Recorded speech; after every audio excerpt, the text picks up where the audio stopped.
Welcome to Squatch-D TV, where the truth is first before all else. Join your hosts, veteran investigator, TV personality, and author Steve Kulls, and from the Kentucky Bigfoot Research Project and the Kentucky Fried Fixes channel, Chris Bennett. Sit back and prepare to take yourself on a journey with the longest-running Bigfoot podcast, Squatch-D TV. Here are your hosts, Steve and Chris.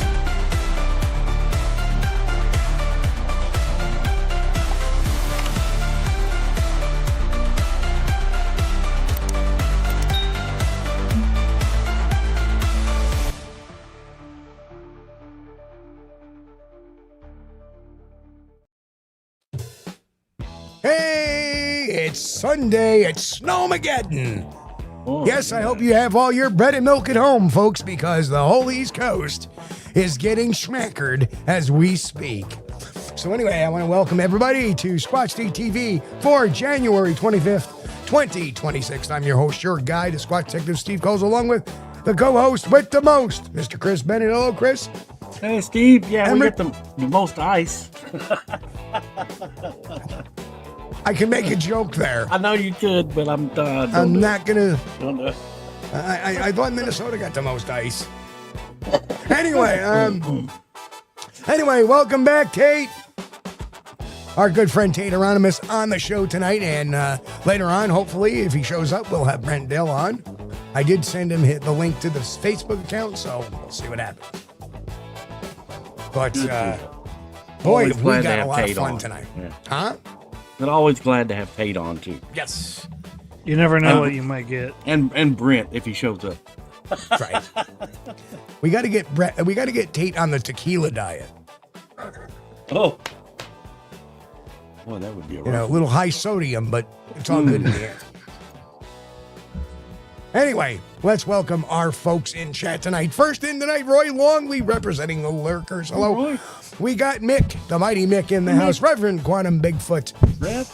Grant Rasha in the house as well. Mitch Grant. Hargrove, hello. Danny Weeks, Southern Mitch. Sierra Bigfoot, hello. Relic Hominin, wishing us a good show. We'll be catching us on the flip side. Karen Fisher, what's going on? Okay. And of course, we got, who else? Carl. Hey, Carl 2957. Hello, welcome, Carl. Good to see you. I looked through. I think did Carl fall and break his shoulder? I saw a comment. I think it was from Carl earlier. Oh, Somebody no, I fell. hope not. Who Carl's was it? from Connecticut Bigfoot Research. I hope Oh my not. goodness. Of course, Sandra Piper is in the house. Gianni! Bueno. Very good to see you here. Ron Meldrum, our good friend Ron Meldrum. Karen Fisher. Our Ron, we did say Ron Meldrum, I think. Ron Meldrum is here, of course. Ron? Jen, our moderator, is in the house. And hello, Jen. I hope you're surviving the weather out there in western part of New York, a little west of me anyway. Wandering Lorax, hello. Good to see you back, my friend. Who else? Ooh, I don't know. I got lost. I couldn't even. There we make all are. the letters out. Helix Khan, hello. Kai, ma, or is it Kiki, ma, I don't know. John Swan, welcome back to. Oh. Yeah, it was Carl. Broke his shoulder. Oh, Dang it. that's I hate that. so sorry. Yeah. Well, don't worry, Carl. I broke mine about 20 years ago, and it still hurts. So. Of course, we got the Susie Monster on. And of course, we got Nikki from Sasquatch Secrets as well. Hey, Nikki. Yeah, welcome. Sally is in the house as well. Who else? The Bat Mom, Tessa, what's going on? Arthur Watch. Mom. Hello. Mike Nation, what's going on? Hey, Mike. All right, I think we got everybody here. Corn Cob say. Corey Cop say, there he is, yep. Here I is. Here I is. Okay. Oh, yes. We'll save that one for later, Mick. I got lost later. Earlier. I couldn't even scroll up all the way to the top. There's a lot of people in the chat tonight. Thanks, guys, for hanging out with us. Yep. I appreciate it. Well, it's a snowy day. What are they going to do? Go out and play tennis? Yeah, well, you could always go out and use the new snowblower, I mean, for God's sakes, even Tate's wearing a coat, and he's in Florida.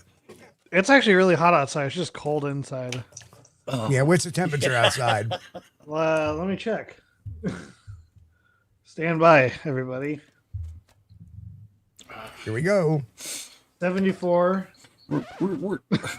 We're expecting negative temperatures. I don't know what it is now. Right now, it's a balmy 9 degrees where I am. Wait, hold on. It went. Well, let me see here.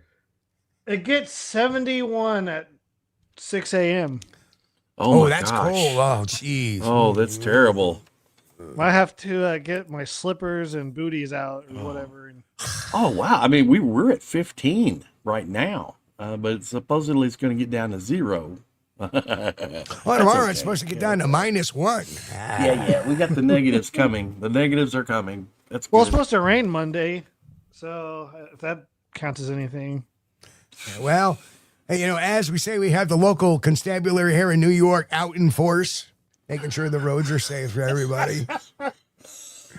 Well, that's a good survival thing there too. I mean, you can always open your tauntaun and crawl inside.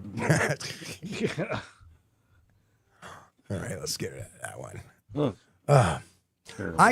You know what? I gotta download this one too. Hang on. So, well, Sandra, they were up to 80 today. Well, thanks, Sandra.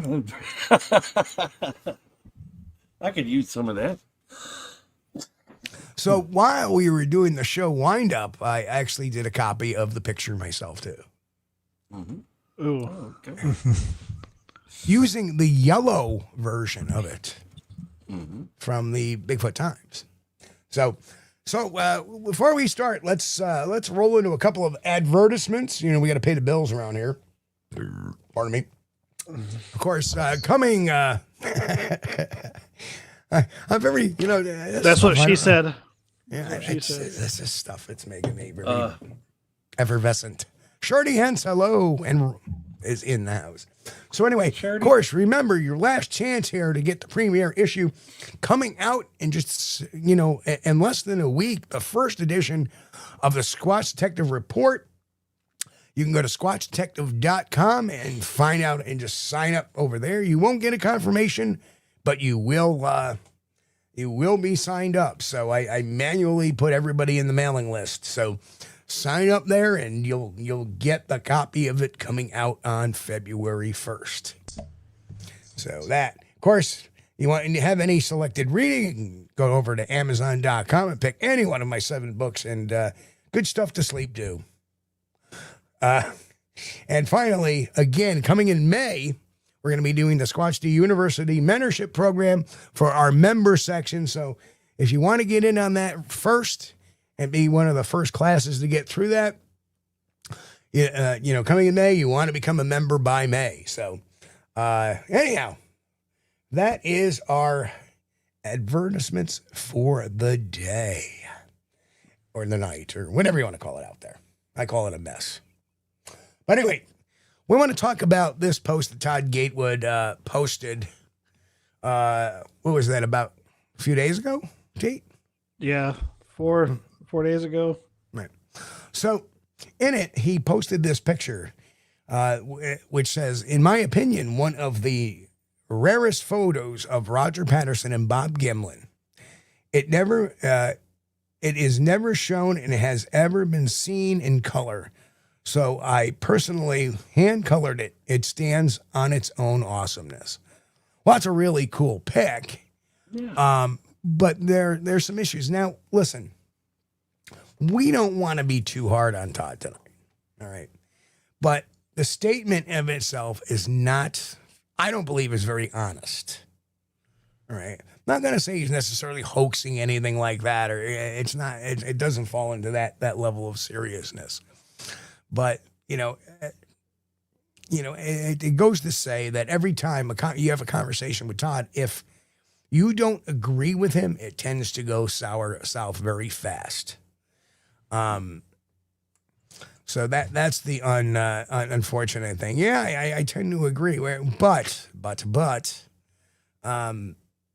we have the original mix, so don't worry about that.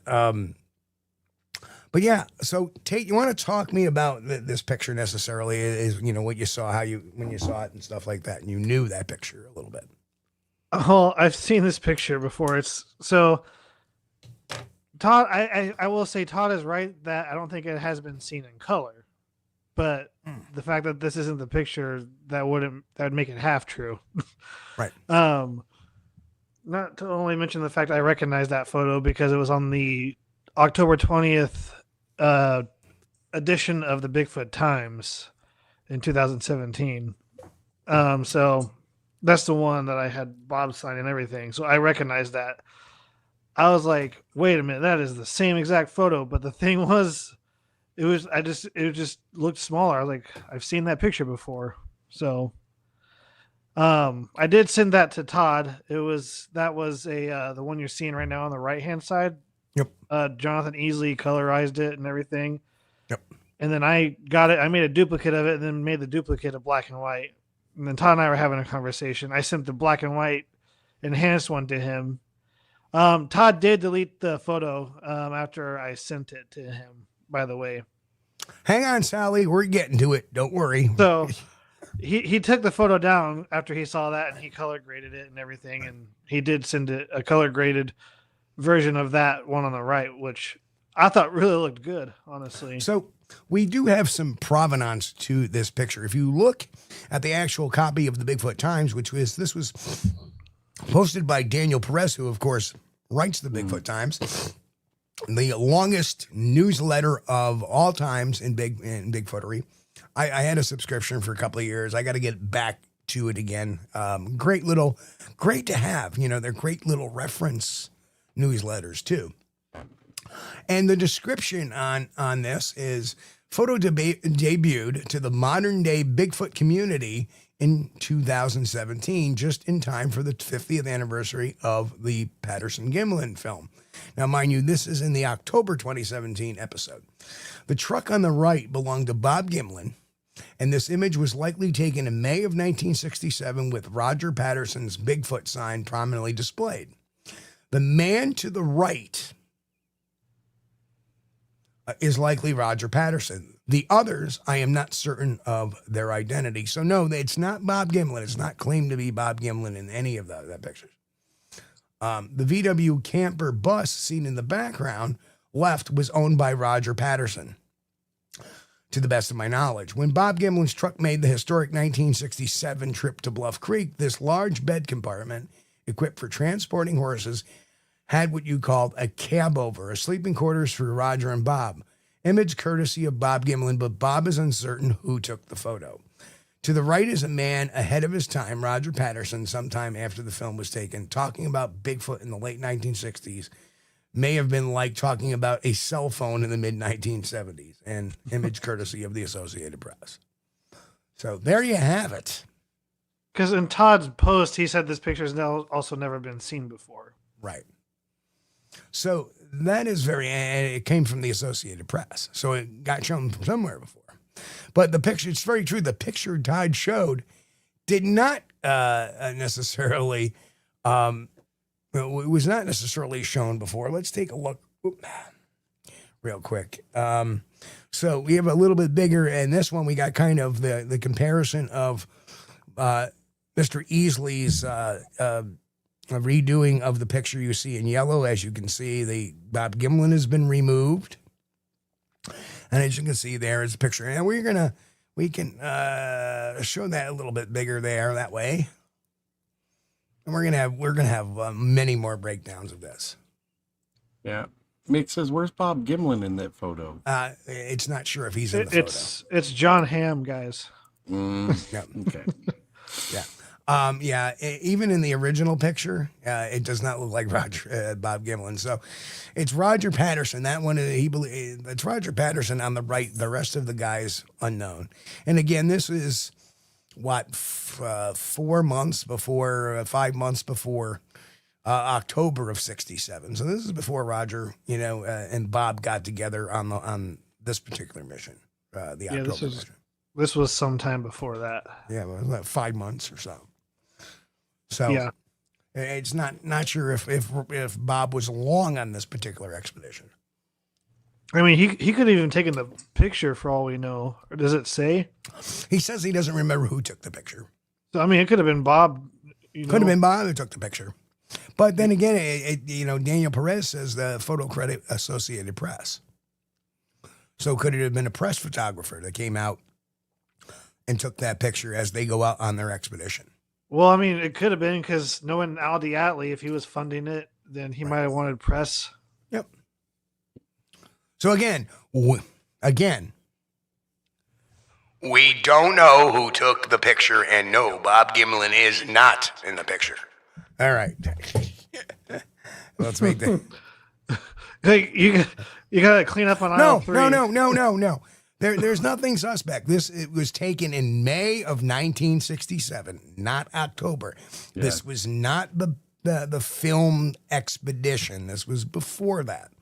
Well, not only to mention that the truck right there, the truck that Bob and Roger took, you were able to sleep over the cab of the truck. Right, it was a cab over. Yeah, correct. This truck in this picture does not have that. Yeah, it's not Gimlin's truck. So it was not October. This picture was not taken in October. Yeah. Mick, that photo's coming up. The one that just shows the two individuals. That's coming. Right. So we're getting to it. Everybody relax. Everybody, slow down. Are you guys? This is not TikTok. No. Steve, our audience. These guys absorb the information so fast. They're waiting for some more.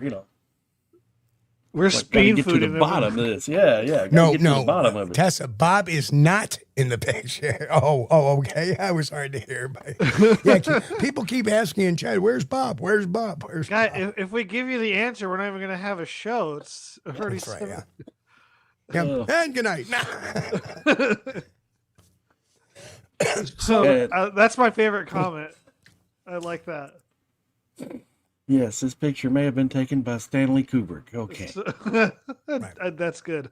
Right. Good one, Mick. So this picture was just simply colorized, and this is Easley's picture, not Gatewood's. And we're going to show you. I saw that after I read it when I saw the end of it. It's like, and again, Chris, tell me. Steve, keep out of the chat. Forget the chat. I should hide the chat. There, Chris, you know what? I'm hiding the chat, so you were completely in charge of the chat tonight.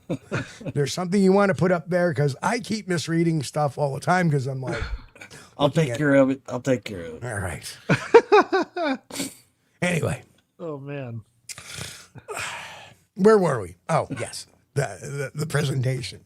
Let's see if we get another slide. So Todd's picture is clearly AI. Although he claims to have hand-colored it. And we're going to go into a bunch of reasons why. Well, not yet, Chris. We're gonna save that for last. Yeah. But I'm talking about just can you put one picture up next to the other one up in here? Or?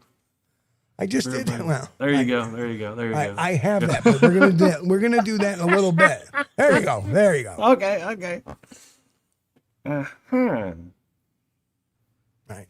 So there's the two pictures together, and you can tell that clearly this is an AI rescaling of everything, and we know that because this isn't just a hand picture. Where'd the truck go? Where'd the horses go? Why did the sign switch colors? It was white and then now it's black. Where'd the red. Two fences go? Like where the fences come from? So clearly Todd did not necessarily personally hand color corrected the photograph. He used AI. Let's be honest about that. There's nothing wrong with it to say, "Hey, AI corrected this. What do you think?" But it's pretty bad actually because it misses all the elements. And you want to see something really funny? Not bad. I'm going to put this up right now. And so while we were doing the intro, Steve, right here, took the yellow copy of the Bigfoot times one. The Bigfoot times one, and ran it through his own Chat GPT.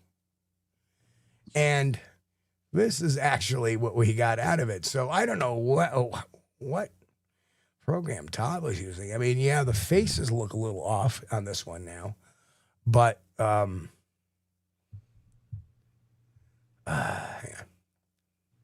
So now here's Here's the one I just did while we were just waiting. Oh, that's actually really cool. Yeah. And it looks a lot better. All the horses are there. The expedition sound is now in yellow, but then again, it was off a yellow copy. Yeah. Right? Yeah. Right. But when we go back and look at, Todd's, there's a lot of elements missing. We're going to play a little game in a bit about that necessarily. Now, to be fair, let me pull up the other one. To be fair, you did say, and I'm trying to find it now because you've sent me so many.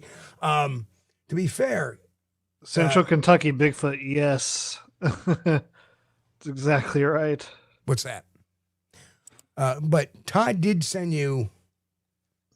Yeah, I sent him that picture that Jonathan colorized, but I had a black and white copy of it.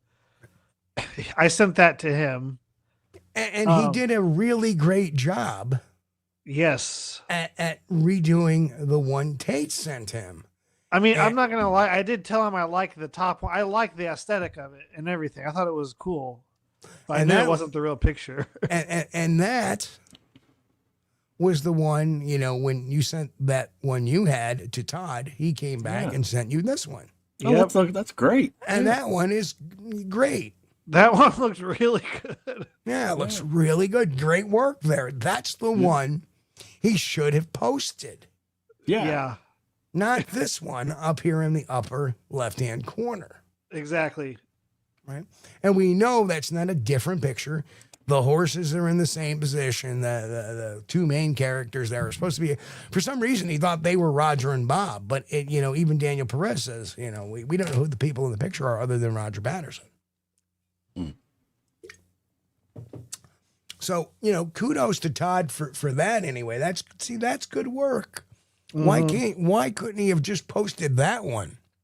That would have been really good. Right? I mean, and you can tell in that other picture, he's still using the same AI program because the letters in the one he sent you again changed to black instead of being the white one in the original. Yeah. But okay. I mean, let's be honest. If it was taken black and white and there's no color version of that, at best, that's not like the real colors. I mean, obviously, like the white sign is going to be white.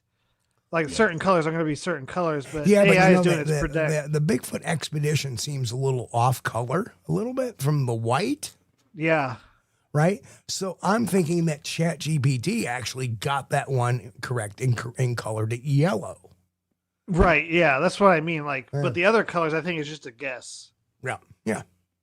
But and that's what some of the AI programs do. Now I use ChatGPT, and that's what it came from. It's not a graphics program, but it does do some pretty nifty things at times. Yeah. And Don Gumile's already pointed out that he can see the rear tire in the top left pic. So Central Kentucky Bigfoot is saying like the horses look the same as was it the ones months later. So they are the same pack horses that they were using on the same trip. So it is, the guy on the far left there, that's entirely possible. It could have been Bob Hieronymus. It could be Bob Hieronymus because they did use Bob Hieronymus horses when they went into Bluff Creek. So here they are, and if you notice that the two people, Roger's on the right. We don't know who that is in the center, and the guy dropping off the horse, and there's another guy in the picture too dropping off the horse as well. They are not wearing chaps like they're riding, right? Only the guy on the far right and the guy in Roger Patterson and the guy in the center are wearing chaps. I mean, well, they were friends, and they all lived in the same kind of close to each other. So, but if you look, only two of the horses have saddles on them. Right. If you look at the bigger picture, the one on the far left actually has a saddle on it. The one on the right has a saddle on it, but the two middle ones are pack horses. Yeah. Or actually, the horse in the center. I apologize. There's a pony in the center. That's a pack horse. Right. There's a And pony. There's a pony, and then there's a horse with boxes on it, and then there's the pony has bags on it, and then you have two horses there. So who knows what's going on there? Bottom line is it doesn't mean anything for anything. I mean, you go on a Bigfoot expedition all the time, and you have different people with you. You have different. I mean, nothing has changed. So let me. Yeah, that's a good point. I think Central Kentucky Bigfoot is saying a lot of this. I think if this is months before, they could have been prepping everything, doing dry runs, like he's saying, just practicing. But hold on. Let's time out there. Could have been. Right. We don't even know where they're going. That's also true. Right. There's a lot of variables. That's all speculation. Oh, they're prepping.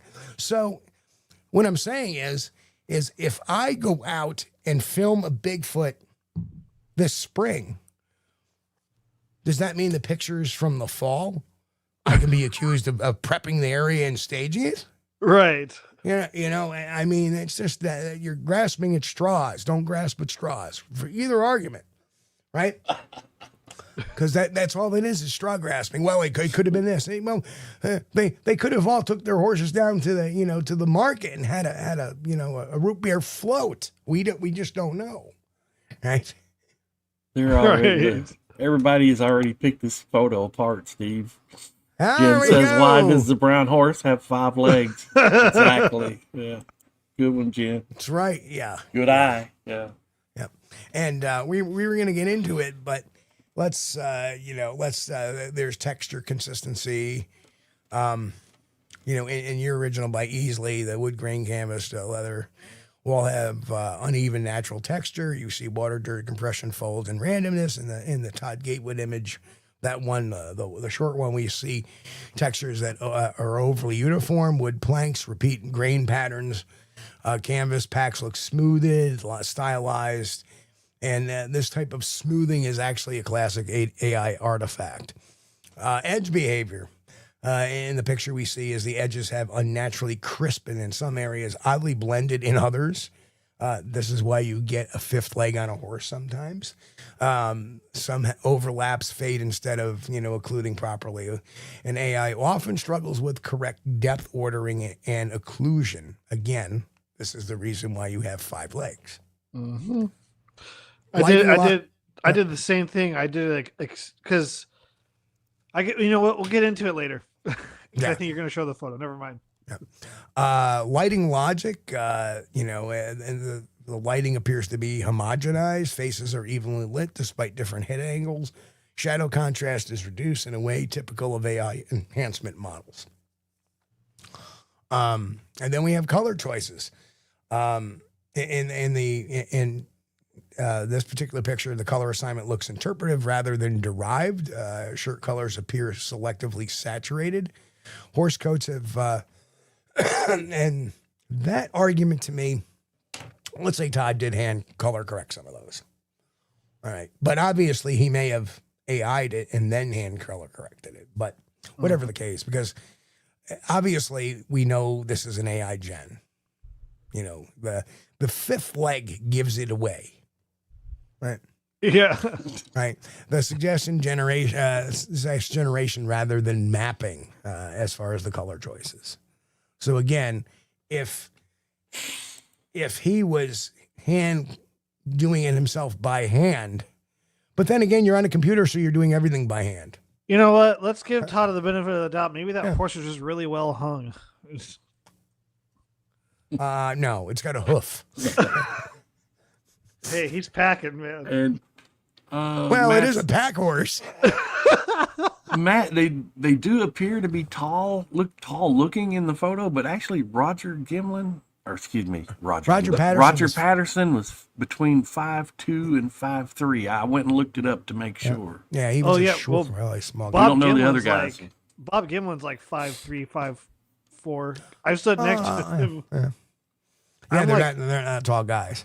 I'm 5'11", and I stood next to him. There's a picture with me, like right next to. He's really short. I'm 5'9", and now I'm 5'9". When I stood next to him, I was probably 5'10", and yeah, he was definitely. All right, next We talk about facial fidelity, skin texture is softened, wrinkles and pores are reduced. AI routinely beautifies faces and less constrained. Sign lettering. The clearer paint images, the brush irregularities appear to be reduced or reconstructed. And again, a known failure point for AI recreations of text. Conclusion, it's obviously the lighting based on the texture uniformity, edge behavior, lighting inconsistencies, color logic, facial smoothing. The TG image shows us strong indicators of AI reconstruction or AI-assisted regeneration. And there you have them. And we'll blow those up a little bit so people can see them a little bit better. And I mean, so let's shoot it out there for the chat. And Chris, you're going to have to read this one. How many things do you see wrong with these two pictures? Oh, they've already got them, I think. No, they missed a bunch. They missed a bunch. Well, yeah, Tessa, she said she liked how they turned the truck into not a truck. Okay, that's when the truck is no longer there. Yeah. It's a transformer. It looks like a corral. They changed it into a corral. Yeah. And Don Gummile said he could see the rear tire. So yeah, the corral has a rear tire somewhere. Yeah. Oh yeah, yep. There you it is. See it right there? there. Yeah, that's pretty good. I just saw it. And Jen says, "Why does the brown horse have 5 legs?" That's a good question. It really is. 5-legged horse. Hey, did they put was there an additional rope added in Roger's right hand? That is correct. Yeah, I just noticed that. We have an additional rope in Roger's left hand, actually. Yeah. And it's his left hand. He didn't have a rope in the original, but in the Todd one, he's got now a rope in his left hand as well. Yes, correct. Right? What else? There's other stuff too. Well, the horse has no pack on it. Right, the box. The box is gone. Right, somebody... And that's been replaced with a rope. And the horse that was originally being ridden now has a pack on it. See, the horse to the tall dude, if you look on his left-hand side, the horse in the center now has a pack on it, whereas in the original it did not. That was a saddled horse. Exactly. Yeah. Somebody picked out the missing box, and I think I must have double-clicked on that, and it didn't highlight it. Dang it. But I think it'd be easier to point out what this photo is missing, or not missing. Yeah, true. And of course, we have the difference in color of the sign. That's very true, Grant. Grant said it looks like a Marlboro ad. Yeah, it does. The horse completely on the right, and the other 2 gentlemen, and another horse are completely missing on the left. This is missing everywhere. This is fun. I like it. That's what I thought. It'd be kind of a fun little exercise. Comparative, yeah. Contrast and compare. Again, it's part of my aegis here to tell people that, see, AI photos, people think it's going to be impossible to crack them. Yeah. But you can see we can crack it pretty easily. Yeah. Yeah. Just look at the detail. You'll find that, again, Dr. Meldrum, the devil is in the details. And you look at the details of the photos and you can see clearly. I never knew a corral had a tire. This kind of whole AI thing, I want to make a point. So if there's any people who know the TV show Stranger Things, at the finale episode in the credits, a lot of those pictures are used in AI. And there's one picture in there where one of the characters from the show is holding a gun, and she has 6 fingers on her right hand going over the gun. I'm like, oh, that was used by AI. Yeah, that was pretty bad. So little shout out to that show. Shirley Hill said, I like the lasso on the horse in Todd's photo. Yeah. Yeah, the box is gone. Yep. The box is gone. It's been replaced by a lasso, just like the saddle has been replaced by a pack on the saddled horse. Just like the truck's been replaced by a wooden fence.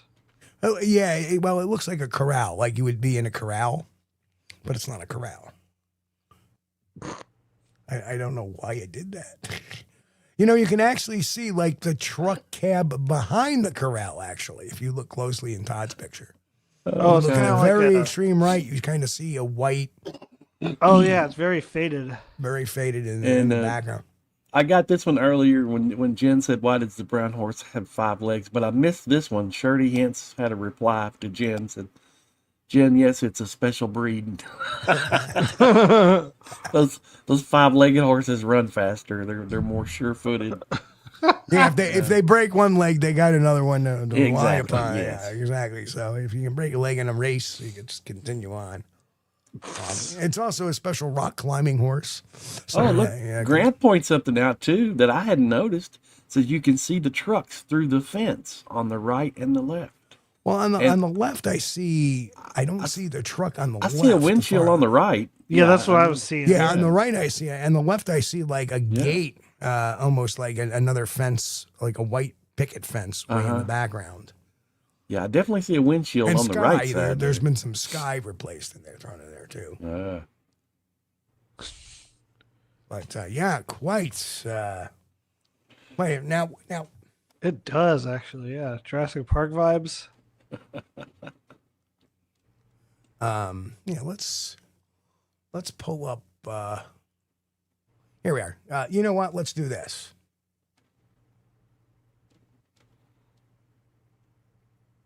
There we go.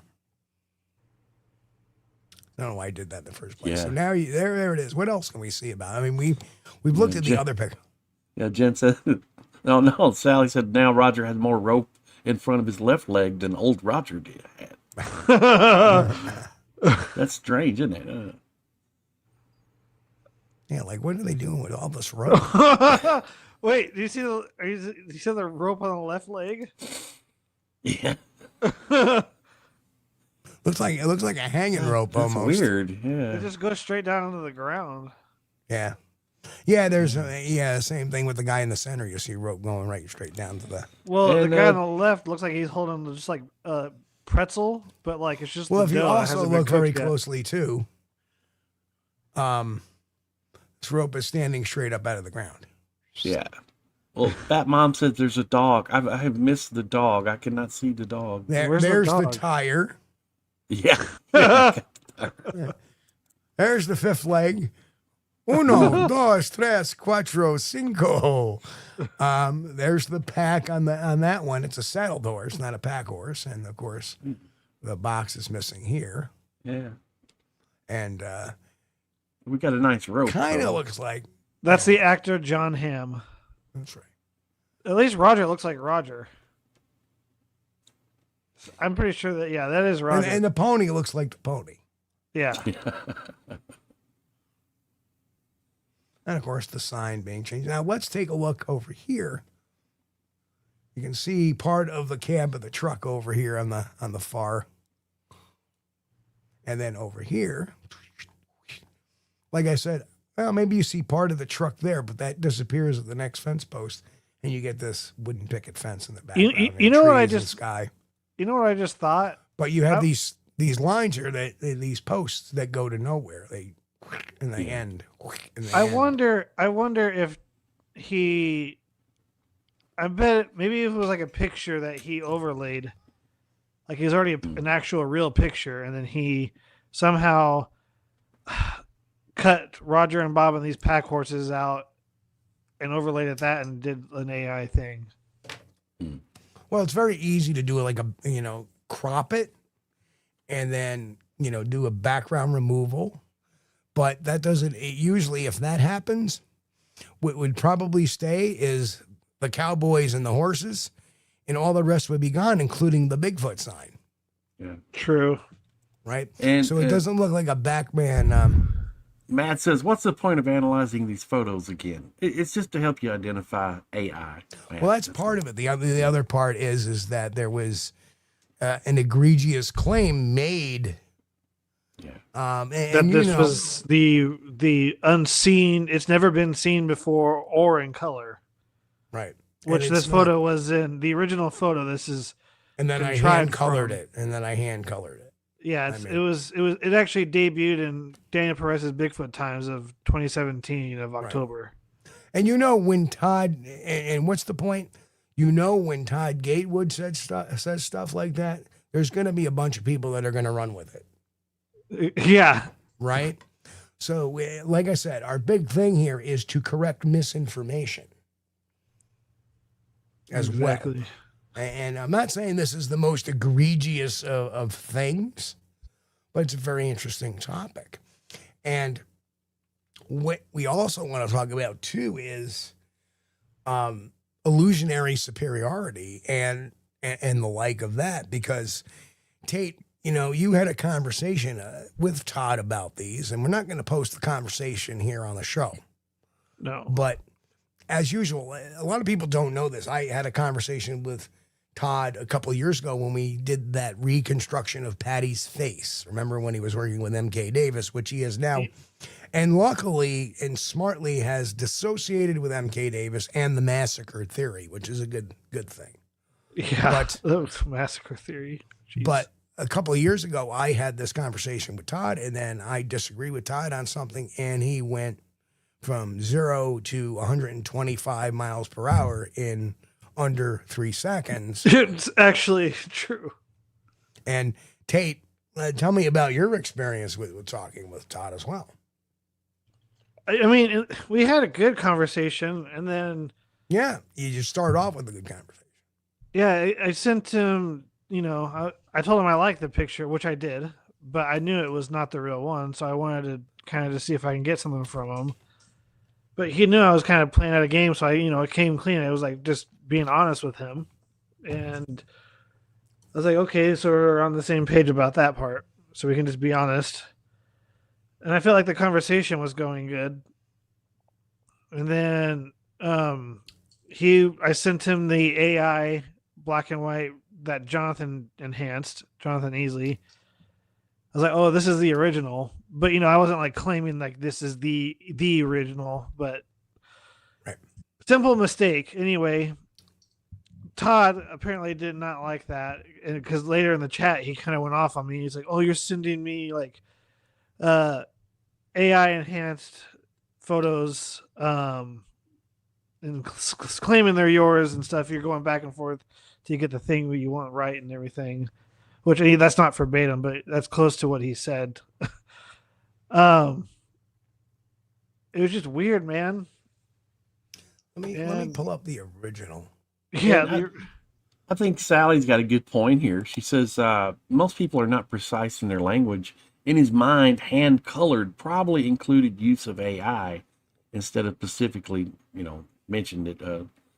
It is the never seen before part that is irksome. I would agree with that. Well, here's the thing. That picture I put out had never been seen before. Yeah. Right? Exactly. And if we remember hand-colored and the use of AI, remember Todd's blow-up with me was the fact that we told him he was using AI. Yeah. Yeah, that's true. Right? And he denied it. He was denied. Yes, he was denied. And now we have proof here that he's actually using it. Like it was, I don't know if Todd thought, like I don't know if I said it on the show, but I told you in a call, I think Todd maybe thought maybe this is the only photo because he said it's one of the versions. Right. When I asked if this is the original. And so in my mind, I'm guessing that he didn't think that people has seen this photo because he came in 2021, right around that time. No, a couple of years ago. But the point is, I don't think he realized people actually have seen this photo and would pick that out. And here we see the original photo up here as posted in the Bigfoot Times. So that should really remove. I agree completely, Matt, agreed. And that's what made this interesting because, Todd could be a real asset to this field. If he just kept his temper in check and he was just legitimately honest or I should say, not stretch the truth a little. He embellishes a little bit. Like, I hand colored this. Well, no, he's not. No, he didn't hand color it, obviously. No, he didn't. And again, integrity matters. Yep. And these are Well, not. That's what I told him in our conversation. And then when he went off on me, he's like, "Oh, talk about." He's basically saying I wasn't credible and everything and all that.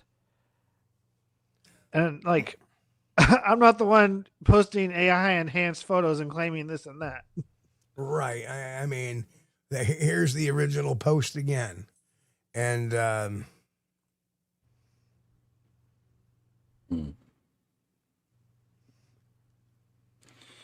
Well, I don't think that's Bob Gimlin. Not at all. No, it's not. It's definitely not. It's not Bob Gimlin. Yeah. And in fact, as we go to the original article, it said the truck on the right belonged to Bob Gimlin. The image was likely taken with Roger Patterson's Bigfoot. The man to the right is likely Roger Patterson. The others, I am not certain of their identity. Yeah. Because if it is Gimlin's truck, then Bob could have taken the picture. Right. Right. So there you have it. I mean, that's the reason why. And like I said, I tried to reach out through intermediaries because I am no contact with Mr. Gatewood after the blow up. And that's the way I treat people. But anyway, I knew Matt would not bite. Yeah, I see Matt's comment here. I knew he would not bite on Gatewood's sell on the PG film. I've noticed something. So he blocked me because I've said some stuff, calling him out on, Facebook before. He's blocked me, but he unblocked me and friend requested me, and we had that chat. Which I'm surprised he hasn't blocked me again, to be honest. Right. But like the whole thing that got me kind of irritated with him doing this it's like him saying, I'm not using AI, enhancing the PG film, which when you come to this, what we're talking about right now, it's obviously he did AI with this. So why would you put it past him to use AI in the PG film enhancement and just making up claims? Right. The side eye. My dog went out, the officers went out, got himself a drink, came back, and he's in his chair now giving me this. He's looking at me like this.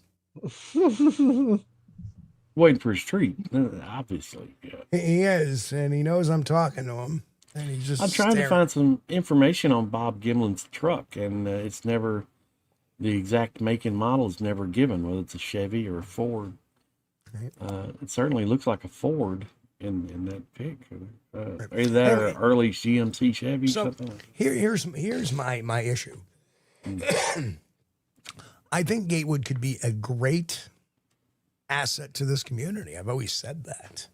Especially now that he's away from the whole nutty massacre theory. And I think he came to a realization, right? Thank God. But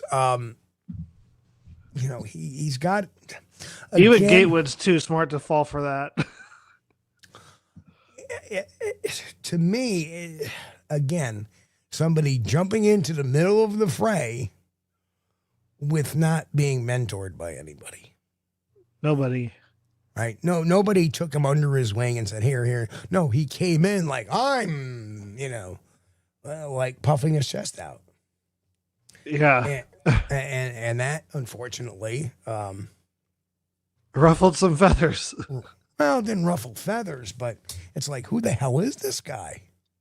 I mean, what does he really know? But people will fall in line with him or not because of, first his association with MK Davis. MK Davis. Maybe that's who he took on. Maybe that's who mentored him, but I don't think it was really a mentoring. Maybe on the computer side of things, on how to make things look red like puddles of water and claiming to be blood. But oh, dude, could you imagine if MK Davis could use AI really well? That'd be scary. again,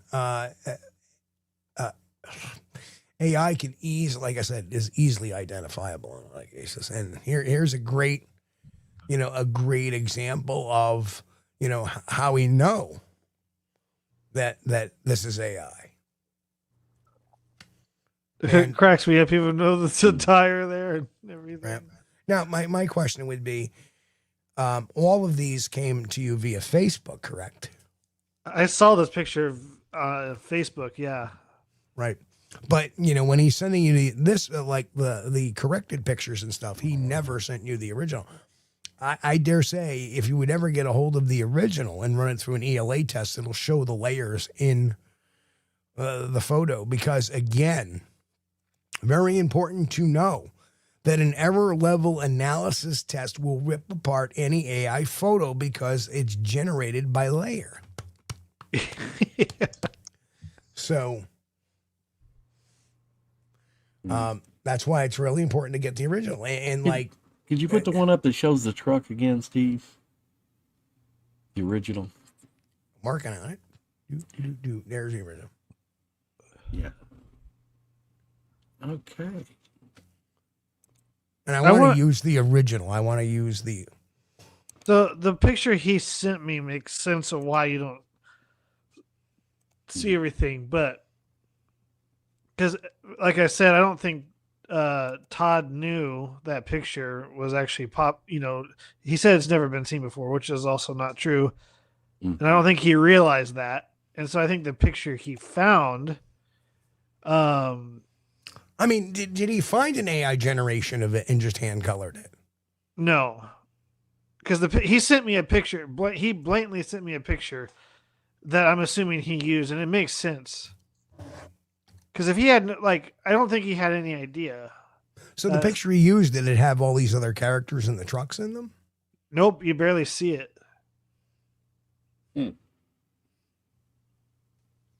Interesting. So maybe he got duped into thinking that was the original and somebody else did the AI portion of it. No, I don't think so. Fair enough. Because I did the same thing. I took that cropped picture that I have. And you ran a search for it. Yeah, and I did an AI enhancement, made it clean, and then I added a color to it through AI, and then I put it in another app and had it expand it, and it kind of did the same thing. It added 5 legs to the horse.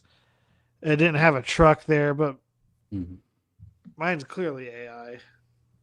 Yeah, but good old ChatGPT just hit it right on the head, almost. I mean, as you can see, that doesn't look like Roger Patterson. None of the faces look the same, pretty much. Maybe the guy on the left. But if you look at the thing, it's like there's no added rope. There's still, you know what? This is not rope. Maybe it is. But even in that one, the rope kind of looks like it's been cut off. Yeah, it does. It's coming out. Oh, the AI thought it was rope, I bet. Huh. Yeah, they could. I don't know. It's hard to say. Looks like rope. But whatever the case, I mean, if you look at the original, and you know what it is? It's the rope that goes between his legs. See the bend? Maybe. I don't know. Maybe they're just branches. I think they're branches. I think so too. But I think that them as rope. Yep. Yeah, I think that's what that was. Because they made whoever took this picture, they made him get into the scrub brush there and take a picture. Yeah. Kicked up a bunch of mosquitoes, and it looks like a side of a road. Because as you see behind them, there's a hill. I wonder where they're at. Yeah, location unknown back in May. Could it be Cougar, Washington? I don't know. Again, without any provenance as to who took this picture and having them available to question. It's a cool pick. This one is anyway. There's Roger Patterson heading out in 67. Bigfoot expedition heads out in May of 1967. And isn't that when he first rented the camera? Of May? Yeah, wasn't it? Because it was overdue when he got... Yeah, I can't remember. He might have, yeah. That may have been when he first rented the camera. Yeah, I'm thinking that's either a 59 Ford truck or a 60 Chevy. That's what I'm thinking. It's hard to tell because the horse is blocking an important element there. Right. We just get to see the windshield shape, the cab corner over there, and the top of the cab, and those are really similar. But I believe it's a 60 Chevy. But it's possible it could be a late 50s Ford too. I'm liking the Chevy one. No, well, according to this, he rented the camera on October 1st. It was at Mel's Sporting Goods. The rental date was October 167. Kodak K100 16 millimeter motion picture camera. Yeah. Not to my knowledge, he didn't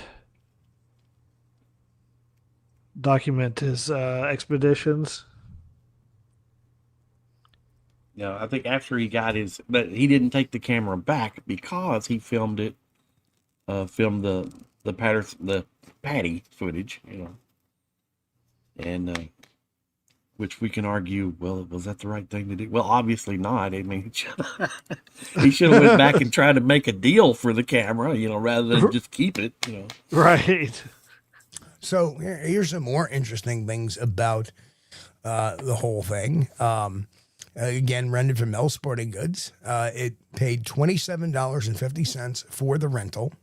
Payment was made using borrowed funds consistent with Patterson's documented financial condition.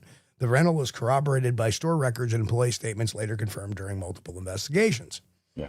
There was no evidence of earlier camera possession, prior rentals, or ownership of a 16 millimeter motion picture camera by Patterson before this date. Patterson purchased Kodak Tri-X reversal film. He carried multiple 100-foot magazines, not a single roll. And this was standard practice for wildlife filming, not a special effects setup. The film was stock choice, common, affordable, and widely available.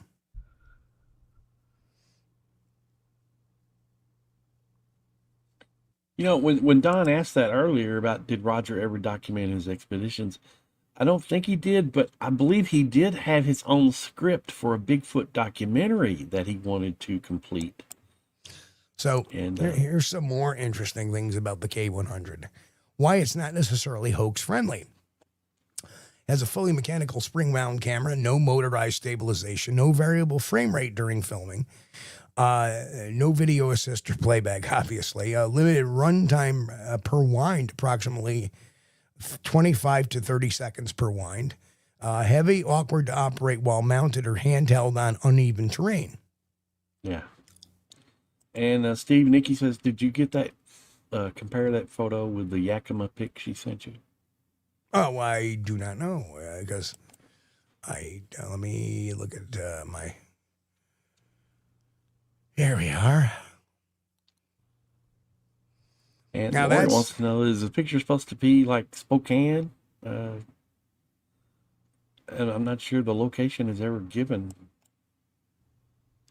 for this photo. Let me download that one. So here's a good question and a good idea to take a look at. This is the famous 6 amateur actors in Roger Patterson's Bigfoot movie. Yeah. Wait. Hey, hold it there for a second, real quickly. Go down to the names, if you can. Right there. There we go. I just took a picture. Roger Patterson, John Ballard, Jerry Merritt, Howard Hieronymus, Bob Gimlin, Bob Hieronymus, 1967, courtesy of Jerry Merritt. Copyright.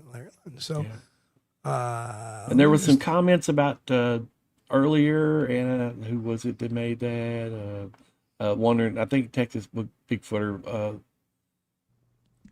Bigfoot Rangers wanted to know about wasn't Patterson-Gimlin using Bob Hieronymus horses on the day, and I think they may have been, or one of them was anyway. But that was a common thing. These guys all knew each other, and so borrowing a horse or taking out a horse on a ride somewhere was, just common practice at that time. So let's dig a little deeper here. This gentleman here, right? Or these two gentlemen. Pull these three up. This is from the original, so we don't have to worry about looking at AI or worry about AI.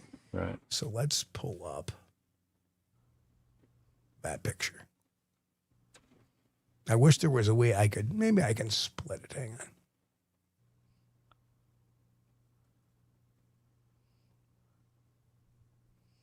Now, my question is.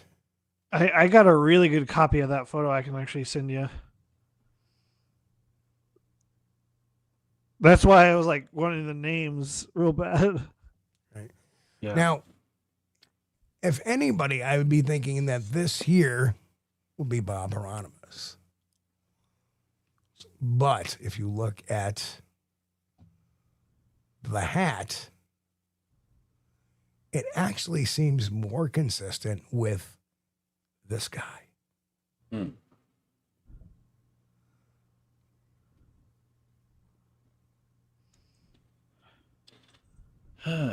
Well, I found another photo that might hopefully clear this up. Now, too. interestingly, in looking at this gentleman right here looks a little bit like the guy over here. Look at the hats. Cowboys don't have multiple hats. Right? They love their hats. Right? So if we look, is it possible that the gentleman we see is Jerry Merritt?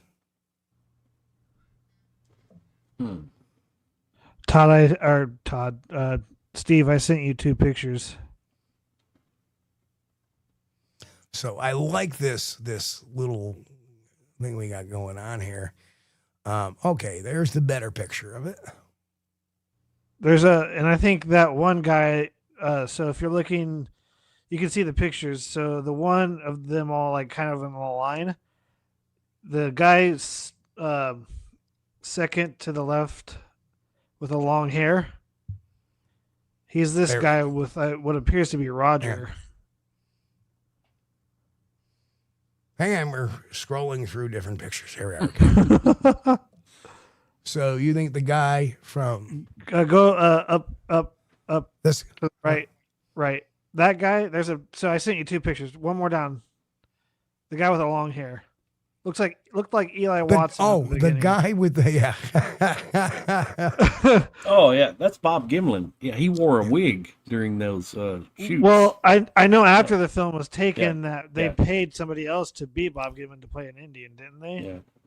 Or no? Well, that was part of the script. The Indian guide was going to lead them into the Bigfoot area, and Bob Gimlin was playing the Indian guide. So and for that, he was wearing a wig. It might have been Bob who actually took the picture then. That's what I'm thinking. So when was this picture taken? This was taken, we don't know. This is 1967. We don't have a date. We don't have a date on this photo. But it almost looks like to me that this man here is actually Bob Hieronymus. That's, yeah. Which that's, if that is true, that gives us a better, I guess, way to judge his height when he was young at the time. Right. And that makes a lot of sense in the picture that here we have a 5'3" Roger Patterson and a 6'2", 6'4". The hat, don't forget the hat gives him a lot of height. Roger I'm talking about. Roger's got that big crested hat that comes up to here, right? False hat. But if you look, the hat looks very much the same. And then we have this guy over here who's just tremendously taller than Bob Hieronymus. I don't know. I don't think Bob's that tall if that's that, because if Roger's 5'3", obviously anybody taller than him is going to look really tall. I bet he's my height, honestly. I think he's over 6 foot. Yeah. 6'1". I'm going to try to find it. Now, again, let's not forget, we're talking about terrain. I mean, it looked pretty flat there too. 6'1" is what the 6'1" and 6'2" is what they got his map. I don't know. Yeah, that's what I'm thinking. That's what I heard. Yeah, 6'1" to 6'2".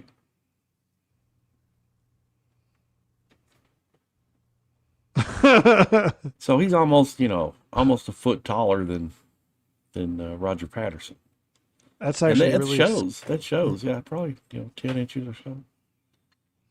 So I believe that's Bob Hieronymus over on the left. I believe it is. It might be him.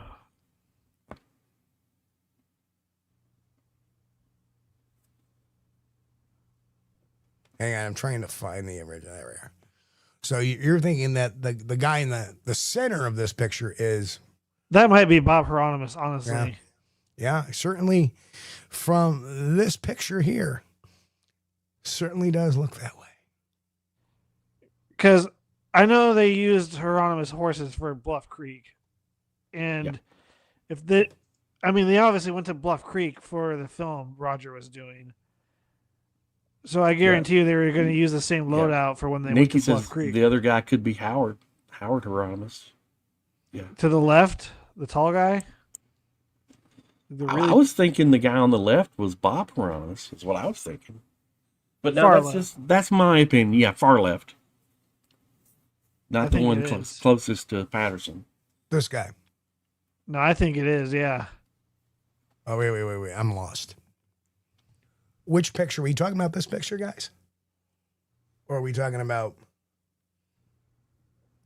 So you think the guy in the far left is who? Yeah, the one you got on the pointer on there. I think that's Bob Hieronymus. I really do. No, I don't think that's him. I think he's on the right. Yeah, I think this is actually Bob right here. Yeah.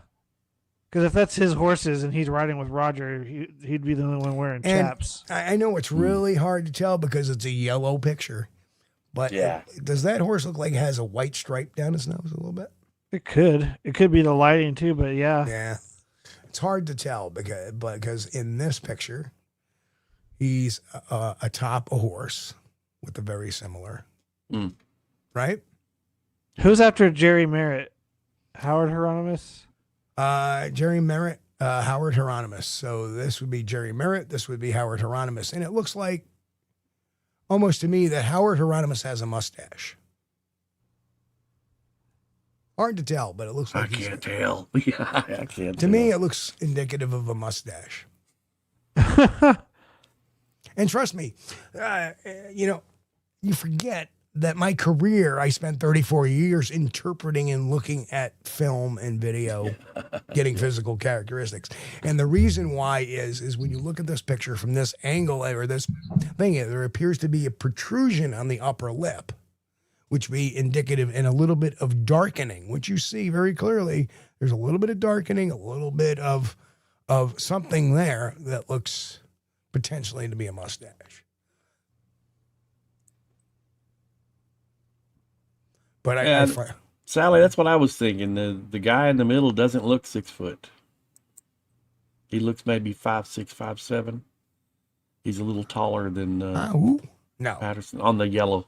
The yellow photo. No, he doesn't. No, not at all. Because if you look at the ground terrain is higher. If you look at the feet, see the feet? Right? Oh. So you got to understand. I bet this photo was taken on the hill. Right. The one with them all lined up was right behind them. Right. And as you go back, you can tell that all of these guys have a higher foot elevation because you do not see Roger Patterson's feet. So that means he's closer to the camera, giving him actually even the appearance of being a little bit larger than when he was. Yeah. But if you move him back, he would kind of fill in. I think right now, if you move him back, he would fill in a little bit of that height discrepancy. Well, yeah, but you can look at above his head that the slat in the truck bed there. Well, never mind the slat. Look at his head. If you take his hat off, that's a pretty good indicator of the height. Well, no, you know what's a better indicator? If you take his hat off, look at his head in comparison to the cab of the truck window. Yeah, but I'm talking between comparing Patterson to the guy to Right. in the left. Yeah, but Patterson is standing in front of that guy by about 3 or 4 feet. Yeah. And the guy is standing a little bit on, I think, a little bit on higher ground. But if you look at Patterson and you look at his head in comparison to the truck cab, he is well below the truck cab. Yeah. Right? This guy's head on the other one is about probably going to be even with the top of the door once you take his hat off. Yeah. Right? So there is not a huge difference. But the bottom line is, like, look at, 5'4".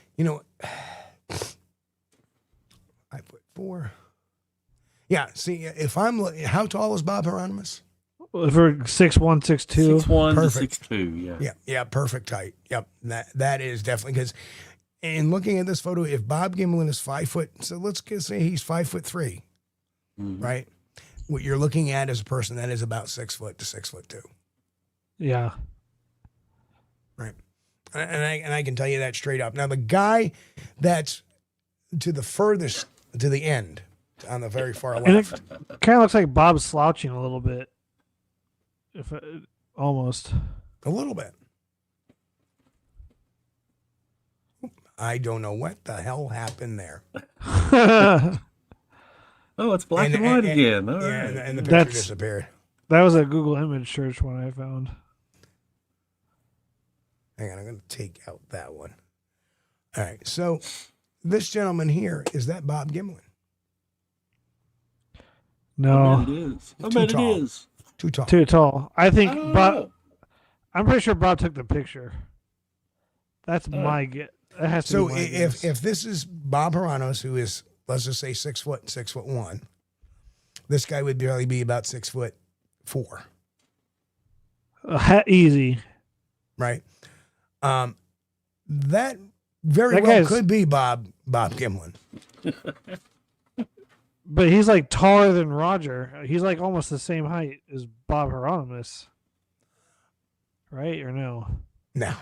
See the head. Let's take the hat off. I'll put it right there. Right? As you see, it'll come right across this guy's eye line. So that's about how tall. Do you think we can get Gatewood to make an AI copy of this picture without their hats on? Why in the world did whoever took this picture did not list who was featured in the picture? I know. And here we are, 50-some years later, trying to figure out who the heck is shown here. Well, we know Roger Patterson. Okay, that's a given. Yeah, but I'm fairly certain the gentleman in the center of the picture, standing to the right of Bob Gimlin, is actually Bob Hieronymus. And the one thing we're also looking at too is kind of, the way the hats are. Oh yeah, I guess it could be. Is he wearing that kind of same hat? He is. Wow.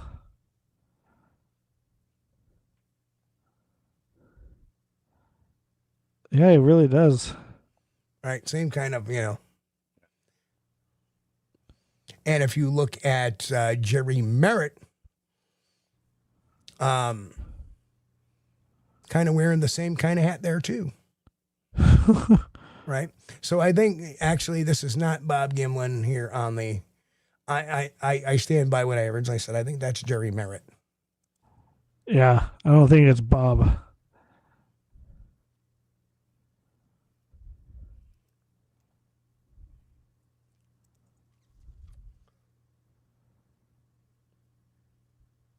Now, could that be Howard Hieronymus we're looking at there?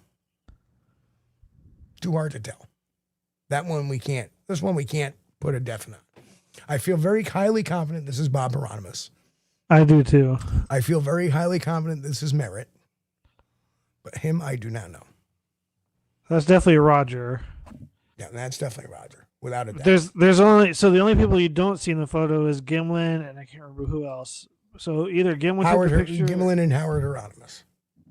Yeah, so it's either one of those guys. Well, there's actually there's 3 in that picture, but there's 6 here, right? So there's 3 people we don't see. We don't see John Ballard. We don't see Roger Hieronymus, and we don't see Bob Gimlin. So these are the three we don't see in that picture, but we do see Roger Patterson, Jerry Merritt, and Bob Hieronymus in that picture. That's what I'm thinking. And it's nice kind of looking at this mystery doing something almost like a cold case. To me, it's really cool. Oh, God. Well, the moral of the story here is, folks, if you take a group photo with somebody, make sure you write on the back of the photo, who is all featured in the photo. That way, 50, 60 years from now, people won't be looking at it trying to figure out who is who. Yeah. But yeah, I would say that's Bob Hieronymus. Yep. And hello, Winter Warrior. Okay. Seahawks going to the Super Bowl. All right. Thank God. I wanted the Seahawks to go to the Super Bowl. I mean, I'm a Chiefs fan, so. I would say that's Bob Hieronymus. I think so.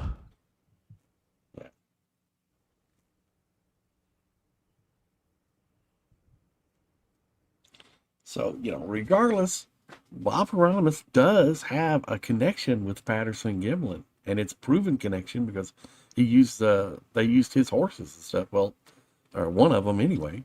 I don't think Bob has ever been asked to ID people in the photos, and even if he was asked today, I don't think he would remember. Yeah, I mean, right now, everybody involved in this is so old that their memory would be questionable. Yeah.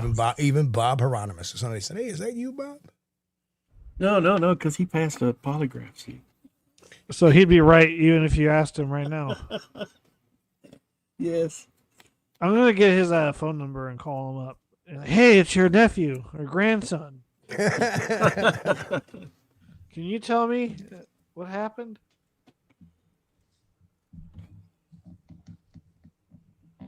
I'm going to get the confession from Bob Hieronymus before. Johnny says, I'm just surprised. I never knew how short Patterson was until now. Yeah, he was a kind of a short guy, not a giant of a man. Yeah, him and Gimlin are about the same height. two little guys. Mm-hmm. Patterson was a good rodeo rider, though. I guess because given his small stature there, he was pretty nimble in the saddle. Well, didn't he ride a smaller horse because he was more nervous on horses? Like Gimlin was a seasoned rider compared to Patterson. Yeah.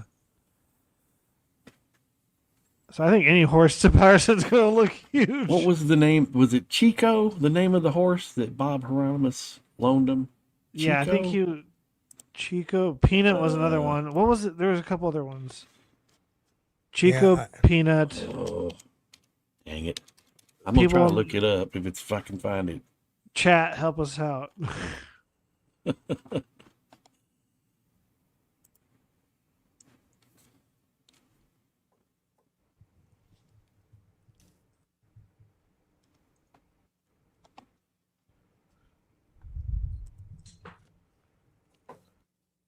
I'm going to try to look it up.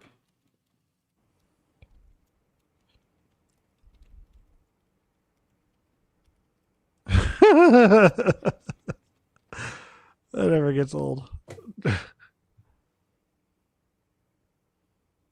Chico, Peanuts, and the Red Horse.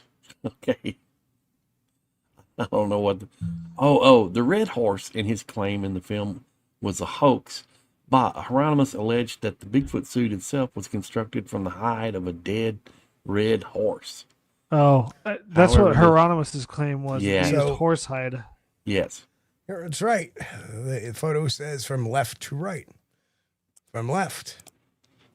Let's go back to this. Wait, you found it? No. It's Grant said the bottom of the photo says from left to right. Like that photo. Yeah, like we've missed something, but yeah. Grant said Roger was riding Peanut, and Gimlin wrote a separate. So Patterson, Ballard, Merritt, Howard Hieronymus, Bob Gimlin, Bob Hieronymus. Left to right, Bob Hieronymus. Bob Hieronymus. Hey, wait. Go back to that picture. You see Bob Hieronymus' horse? Does it look like it has a white line on the snout? correct, and that's It why. does. Yeah. That's why I made mention of the white line on the snout. white line on the snout. Okay, now, that for me, I think I'm confident saying that might be Peanut that Roger rode.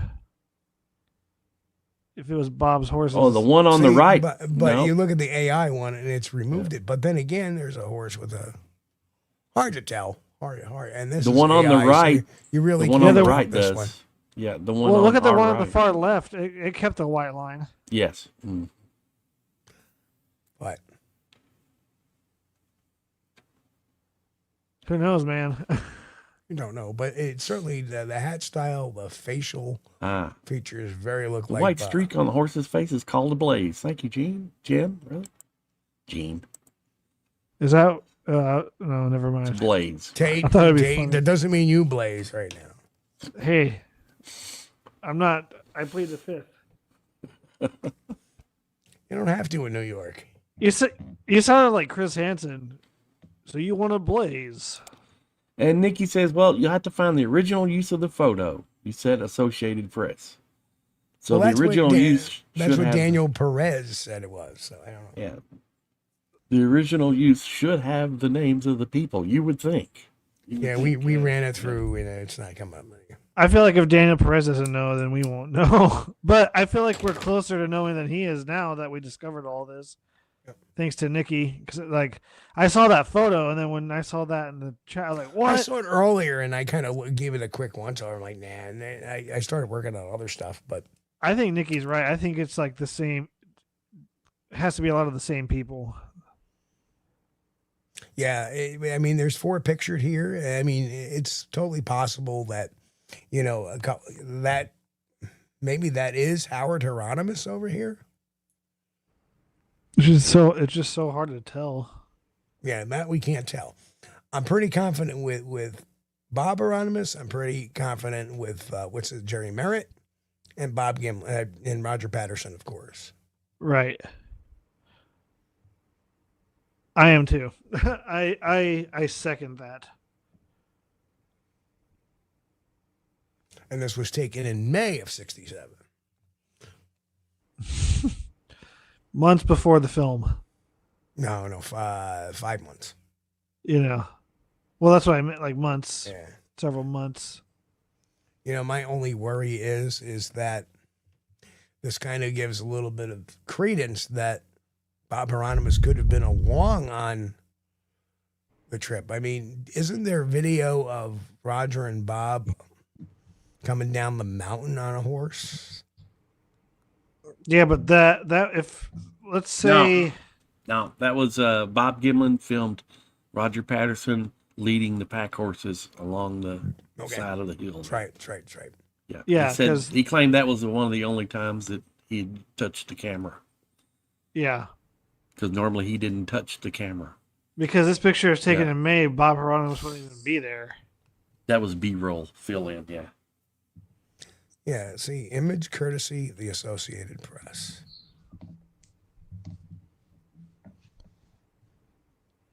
So let me...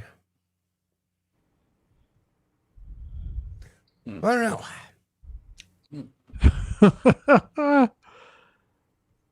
Do not know. Oh my God. But this has been an interesting journey. We're going to call it tonight a little early because I have to start a new job tomorrow. Oh, fun. Oh, no, it's great. It's awesome. I work my office is my workplace, my home office. Okay. So that's good. You don't have to go anywhere. Well, I do. I mean, my job is a lot of travel, but, the next week is training, so I'll be sitting here. And the following week, I start making my appointments, and I make my appointments out of my office, write my reports out of my office and stuff like that. So, good deal. So, yeah, especially for right now, because the roads are probably really not good there either. Yeah. Well, the other thing too is that it gives me the flexibility that, hey, if the weather's going to be crappy, I'm going to postpone my interview tomorrow, and we're going to make it for another day, so I don't have to go out and travel in the crap. Yeah. Oh, yeah. Sally said the AP keeps meticulous photo records. Someone could contact them. Yeah. Yeah, it's not that easy. Oh, we're off screen. But we're so ever present. We're here, but we're off screen, so you could that way you guys can see the photos better. Yeah. Whoa. Oh man. No, I have missed the dog on the left. Where is the dog? Yeah, where is it? The bottom of the screen? Oh, I'm not even gonna bother with it. I'm not certain. I missed the dog. I'll have to go back and look. Yeah, I need to look at this. The dog on The bottom left. Okay, yeah, bottom what left. Picture? This one here. I think that's the dog on the bottom left there. Is that a dog? I'll be right back. Oh, sure, shoot. Or is it a horse's foot? I don't know. I don't know, man. It could be a rock. Oh my god. Yeah. I think rock with dirt in it, but it does look like a face and a snout. it does. It kind of reminds me of a border collie, but I'm not gonna say. I'm gonna go back and see if this. Wow, even. But now the wheel from the truck that's that definitely was pretty good. That's definitely a dog. It is a dog. Okay. All right. Good deal. Yeah, that's a dog. It's really. I have no idea what the dog's name was or who owned it. Yeah, that's a dog. Yeah. Tessa, if you're looking at it off a phone screen, yeah, it's hard to see. Yeah, definitely. I've been having mine blown up where I've been searching details, and you guys have picked out everything, everything from the 5-legged horse to the box off the horse that was replaced with a rope for some reason. That was interesting. But I'll tell you what, it's pretty cool because when they removed that horse on the right side, as we're looking at the photo of Roger Patterson, see the horse was in front of his arm there, so AI had to fill in an arm behind where that horse's nose is at. So that's pretty interesting. I mean, well, this one, like our whole discussion, this whole thing proves that Todd's using AI. Always has been. Oh, yeah. Has never.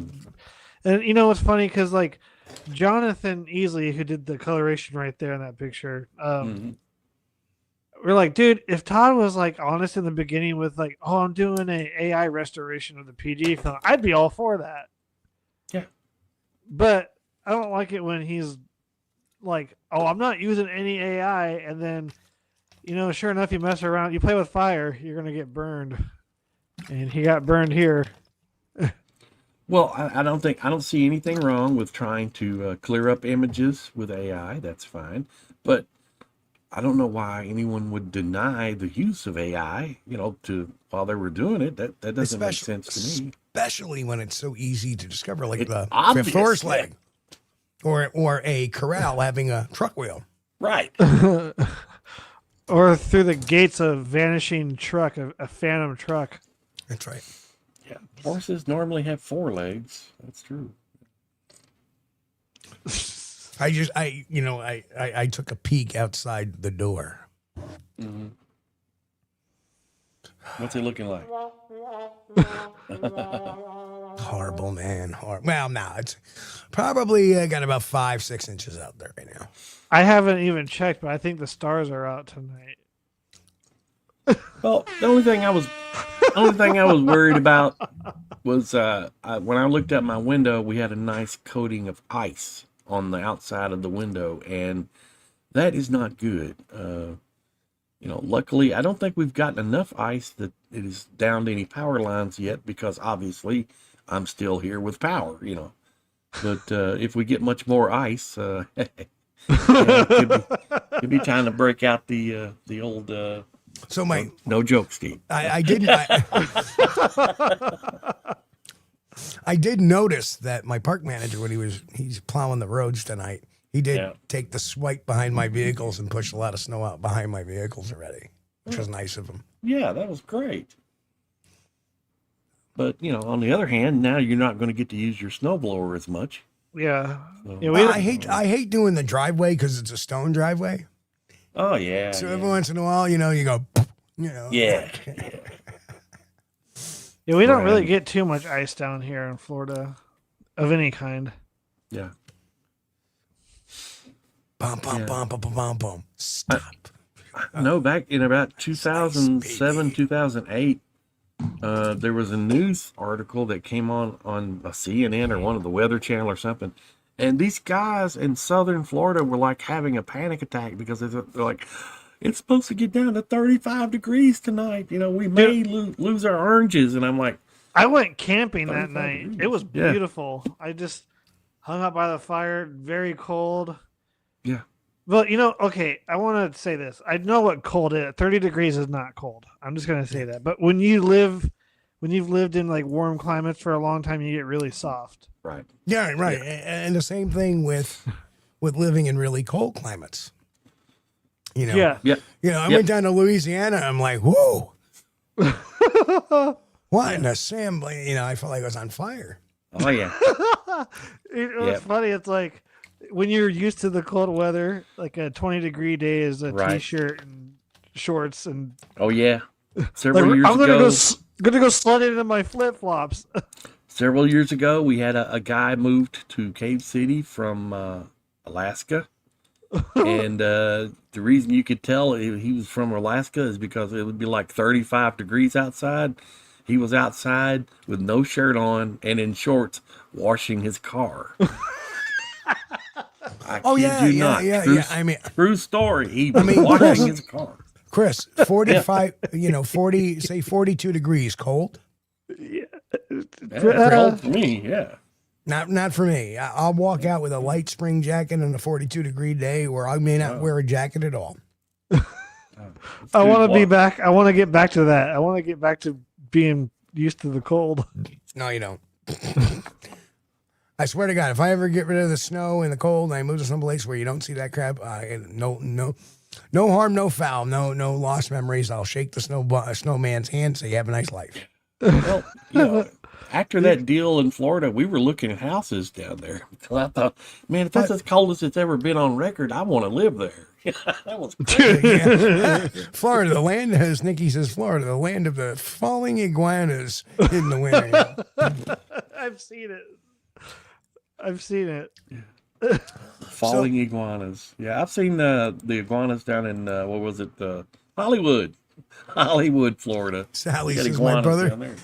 Sally says my brother was stationed in Iceland for 2 years. When he came back home, he washed his car in 20-degree weather. Yeah, it's crazy. It's like those guys, once they get themselves tempered to the cold temps, it's like 30 degrees, 40 degrees is like really warm. Dude, it was for me. Like I would sled in that stuff. Like I would sweat on a 30-degree day. Yeah. I had a friend who stayed in Texas during the summer. He came back in the fall in New York, and even in the 70-degree weather, he was wearing a flannel shirt because he was chilly. Yeah. Because he had been used to like 100 and 110-degree weather for 2-3 months. So you come back, and now it's a 30-degree difference, and your body acclimates. Chris, you're not in Florida, incredible. Are you? No, I'm in Kentucky. Oh, because you said Hollywood, Florida. That's like 20 minutes from me. Yeah, I used to drive a truck, and I was delivering a load of televisions, I think, at one time. And I was sitting out there, and in between these warehouses, there was a nice pond. And I'm like, we're sitting out here, of course, waiting for them to, unload the TVs or load them, whatever they were doing. And I looked out across the pond, and I could see these iguanas all over the place, man. Yeah. And one truck driver, hollered at me on the radio, said, "You see that?" I said, "Yeah, there's a lot of them. What is them things? That's iguanas. Look at that. They're a lot." I said, "I never thought they would be out in the wild like this." Yeah, they're all over the place. Yeah. Very true, Jen. Very true. Yes. Acclimations. Primates are very... yes. They can acclimate. Certain ones can't. Like gorillas really don't because of their diet. I mean, gorillas are herbivores, so they don't eat meat whatsoever, and they chew mainly on bamboo and leaves. I've seen them too. Yeah, I never seen any in Fort Pierce or any place like that, up the northern part, Jacksonville, stuff like that. But down there, when you get close down next to Miami or something other, man, you got iguanas everywhere down there. I don't know. I can't imagine Texas having 8 inches of snow in North Texas. I could not imagine that. You know, I'd be looking out the window and go, howdy, y'all. Welcome to New York. Yeah, been through Dallas and Fort Worth during an ice storm down there. They're pretty smart, though. I mean, those guys, they use sand. They put sand on the road instead of salt. They put sand. And sand Hey, really there's our good buddy good. Mike Tinsley in the house. Hey, Yeah, Mike. it's 9 degrees here as well in Oh, Greenwich, right, New York. Jeez, Right. you guys are freezing everywhere. Yeah, I mean, if you think about it, you could move to, warmer weather, but then you got hurricanes and tornadoes to contest with. If you move out to the West Coast, then you have earthquakes, occasionally volcanoes. I mean, I don't like Florida because it's too humid. And I'm not really afraid of hurricanes. Like, I haven't even seen a crazy one since I've been here, which I'm sure I'm just going to jinx myself and I'm going to get obliterated next year in a hurricane. That was one of our concerns. Yeah, about we were looking at houses down there, and we actually went and viewed some. But I thought, well, this would be great, but what happens if we have a hurricane? Let's get out the generator or leave. Go back to Kentucky. During what's the scary about South Florida? If you live in South Florida, there's only a few major highways that go northbound. Yes. If those get blocked off in like a major disaster, you're bound by boat to get out. Yep. Well, how would you like to live in the Florida Keys? Oh, that's even worse. Yeah, I mean, But dude, I'm like 30 minutes north of Miami. I'm stuck. I tell you what, driving 35 miles on a bridge, it kind of bothers me a little bit. I don't mind driving little sport distances, but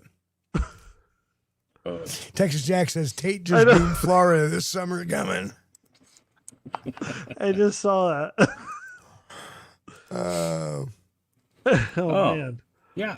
I don't know. Salt it sure does ruin your car, though, for sure.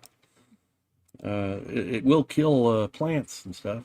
Dude, I know why people in Florida are so mean all the time. Are they really?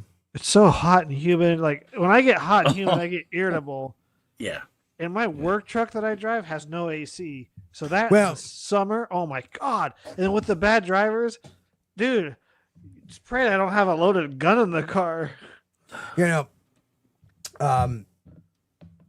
Hey, you know what? You get hot in Florida often. All you have to turn around and say, all you have to do is just turn around and say, Joan, get me a Snapple. That's all you have to do. Okay. I say we always find a way to work that in at least every show. Oh, man. I talked to some of the guys that lived in that area, though. We were looking at properties at Lehigh Acres, which is over next to Cape Coral, a few miles out of Cape Coral. Yes, Mike, the Bears are missing all the fun on Snowmageddon. And they told me one of the worst things that they didn't like about living in the area was their power outages. Said they would have a storm and then the power would go out, and it was like really common during the summer. So I don't know. But if you got a backup generator. Here's the amazing thing. In New York, Snowmageddon, we know it's coming. Yeah. So this wraps up tomorrow afternoon at some point in time, late morning, mid-afternoon. Is Snowmageddon like the big one or something? Yeah. In some places they're calling for 2 feet. And that's usually our snowstorms, you may get it like 4, 5, 6, 8 inches, sometimes a foot. That's a little bit extreme. But when you get 2 feet, it's like, whoa. But the beautiful thing is that in New York, they know it's coming. By tomorrow night, when the snow is done, you'll be able to drive the roads without a speck of snow on them. That's handy. Yeah. I mean, we had a snowstorm a couple of weekends ago, or maybe it was even last weekend, and it was a Sunday into or it's a Friday into a Saturday. I had to go to work Saturday afternoon, and I pulled out, and all the roads are cleared and salted. Yeah. So they're really good when they know it's coming. Well, we don't have to worry about salt. It's just mainly a lot of school zones and bad drivers. Supposedly this time, during this storm, all the freezing rain was going to be, the band was going to hit around Nashville and cruise through Tennessee. And I think we got part of that. But as long as we don't get any more of that, that's fine. Because here, the power lines are fine when it snows. It's no problem. But they do not like the freezing rain. No. And that's true too, Sally. Yes, we invest heavily into our snow removals, and like we had a nice storm a few weeks ago. Once you know the time frames, once the storm has stopped, like an hour or two later, it's safe to come out. And yeah, Grant, that happens, man. Well, you know what? I will admit that there are parts of New York that run west of New York and south of New York, or south of where I am, rather, and west of where I am, that, their snow removal isn't quite as good as it is like in the North Country, which I'm considered part of the North Country now, not the Capital District, but Capital District is like 10 miles down the road from me. So between the Capital District and the North Country, they're really good at getting rid of all the snow. Yeah. Not so much. That was something I liked about Texas. They put that sand down, man. They give you some traction, even if they put it on top of a layer of ice. You got traction. Yeah, but in New York, they put so much salt down because you'll have dump truck plows, and the dump truck is filled with salt. Oh yeah. And as they plow it, it dumps a bag of salt. Yeah. Every 10 feet. So literally, and then what they'll do is when they do the interstates, they line up 1, 2, 3. So they'll come down the interstate and they'll do the whole thing, and at the same time they're throwing salt everywhere. So by the time the storm ends, within a couple of hours, not only are your lanes cleared, but your shoulders are clear, and your middle shoulders are clear too. Like, it's all done. Mick says Bob Gimlin's truck, 63 GMC K series with a 3 on the tree. There you go. Okay, all right. Good deal. And Mick is probably listening to us complain about snow on the roads and laughing because they probably have snow on the roads every day where he lives. He lives in the Great North. Yep. But yeah, we don't typically get a lot of snow in Kentucky the last few years. Now would be an exception. Yep. It happens. It's fine. It'll be off soon. Yeah. I don't even go outside and look. I'll just stay inside. Hey, you know what? You know what the amazing thing is, Chris? In a couple of months, it'll be spring. Yeah. It's coming. It's coming. Wait, I don't even know what spring is anymore. What month? Yeah, March. Oh, yeah, I know in Florida it's always one season. Yeah. Hot. March Wait, 21st, really. Wait, you guys are telling me it's winter right now? Mm-hmm. Oh, yeah. Listen, yes. Keep saying that, Tate. Keep saying that. I was just at the beach drinking margaritas all day. It's nice when you live in the tropical regions of the world. Yeah. But, the only salt that I could see was on my margarita glass. Look, Grant's counting down. 244 days until Whitehall Bigfoot Festival, September 26, 2026. Yep. Yeah, it's kind of funny. I spent a Super Bowl Sunday. It was the year the Giants upset the Patriots. Thank God. And I spent it in Palm Springs, California. And for a New York boy like me, Super Bowl is snow. It's a lot of, you're bundled up. People come in. You're cooking you're frying up wings. You're getting pizzas. No, Best time. I went to Palm Springs and we ate steaks off a grill. Like, This is so weird. I'm in shorts. It's like 80. Yeah, it's like 85 degrees. I'm in shorts and a t-shirt watching the Super Bowl. I mean, this is like weird.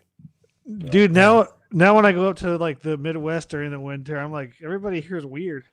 So when Mike says it was 80 in Christmas, that'd be weird. Yeah. 80 degrees. Golly. Must be nice. Oh, tell you what part of Florida. Coconut Creek. Southern. Area. Are there any coconut trees anywhere? I mean, I'm sure. I don't really look up at trees anymore. There's a lot of those trees that are really better, tall. If you're standing under a coconut tree, all of a sudden. I kind of don't want to see. I just want it to happen, you know. Yeah, there's a lot of those trees down there. They're like straight up, and they have the little things on the top, you know. But I don't know if those have coconuts or not. But it kind of looks like them from what I've seen from Gilligan's Island. Those palm trees. Yeah. So my question would be, I don't think coconut trees are even indigenous to Florida, are they? Well, I don't know. Palm trees are indigenous to Florida. They're not indigenous to California. California, I think, hasn't actually shipped over. So California, palm trees shouldn't even exist over in that kind of climate. Yeah. They have the weather for it. They have the weather, Yeah. Which that's why I don't know why you can't grow a redwood tree down here in Florida if you could grow palm trees in California. So there's a Canadian counterpart to Puxatawny Phil, and that's the Weorton Willie. Or Weorton Willie. Dude, Punxsutawney Phil, are you talking about Groundhog Day? Yep. Oh, yeah. Punxsutawney Phil is a real groundhog. That's amazing. I'd say the one that probably made that movie, that was in the movie Groundhog Day, has probably gone on to meet his maker some time ago. But they keep having a new one come out. So they keep naming it the same thing too. Oh yeah. Hi, this is Puxatawny Phil, and this year I'll be predicting whether we have another 4 weeks of winter. To be honest, they should probably put a number on the end of it. You know, like this is Punxsutawney Phil 24. You know? Yeah, like presidents, you know. Except for this year's Puxatawny Phil is number 24 and number 28. Oh no! Oh, that's too.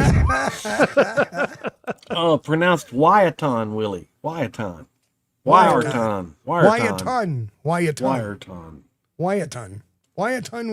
Wyaton. I'm not even gonna try this. Wyerton Willie. And he's a groundhog too. All right. I'm just thinking, why the hell we care? Remember now.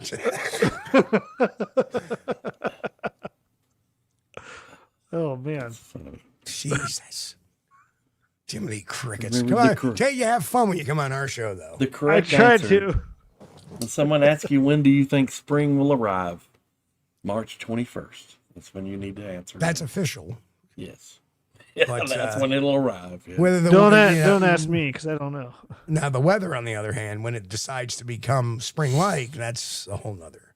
Well, you know, Groundhog Day is just around the corner here. We've got February 2nd coming up, and I'm waiting to see what he'll do. I believe in that just a little bit. I'm not completely sold. I'm still a little bit skeptical. But, Tate and Chris, please stay on for a joke after the okay. show ends. We'll do that. I got to We'll tell do you, that. Yeah.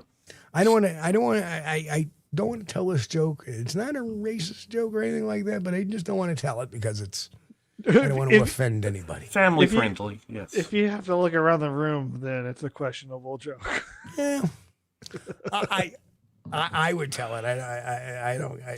It's. I would be the one to tell a joke that would get you banned off YouTube or something. Oh yeah, well yeah, we did. You never know. Peter wants to use an AI groundhog. Okay. And Grant says, should I contact PETA? Or should I have PETA contact Todd Gatewood? Yes. Why? Grant. Why? Why, Grant? Why? Jeez. Can't Todd Gatewood go and try and AI that fake Loch Ness monster photo?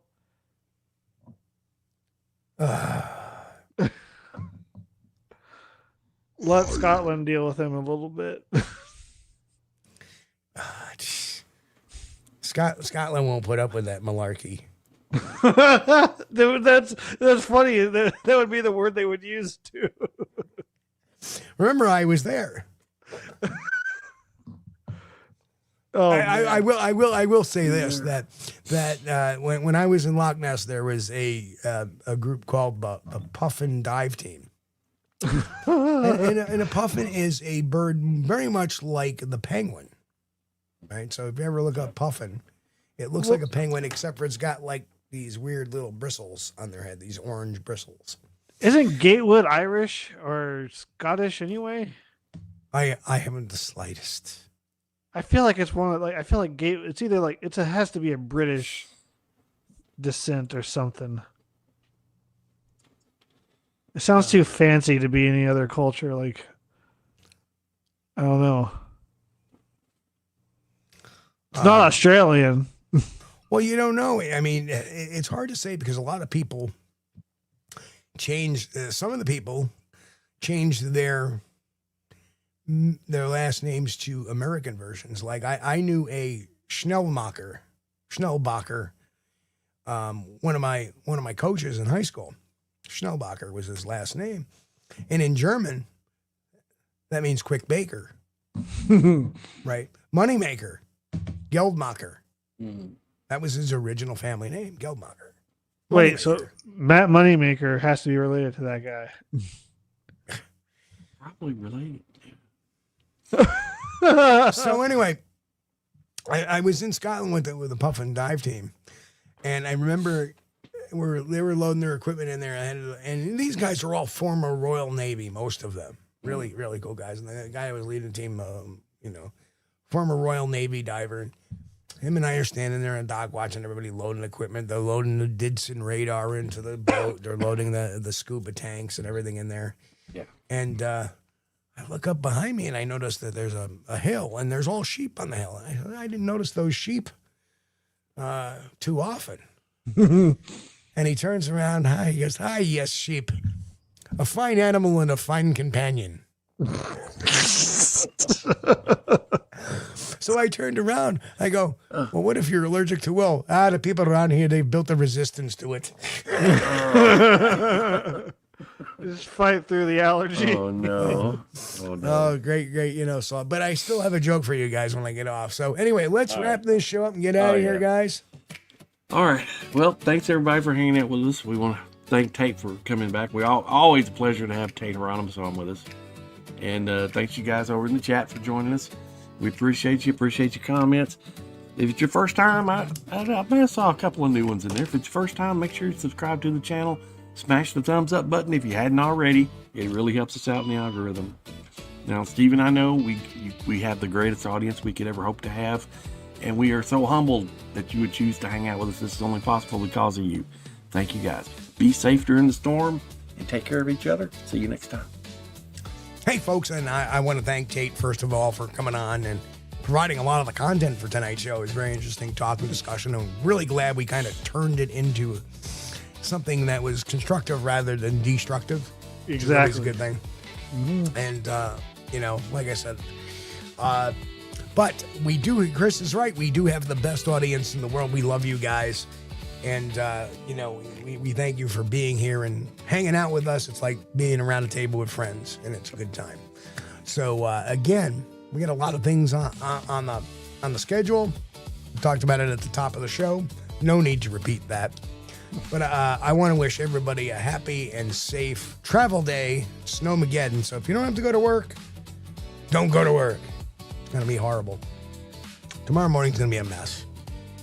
But we love you guys. Wish you all the best. Stay safe. Keep healthy. God bless. And most of all, keep on Squatch. I love you guys. See you all on Wednesday night, 9 p.m. Eastern. We thank you for being here with us on Squatch-D TV. If you haven't taken the time yet, please hit that like button and subscribe to the channel. And oh yes, hit that notification bell too. We don't want you to miss anything. If you really like our content, you should consider becoming a member, and it's really inexpensive and a great way to support not only the show, but honest Bigfoot research. Everyone have a great week. Be safe and God bless. We will see you all here next time on Squatch-D TV. Keep on squatching.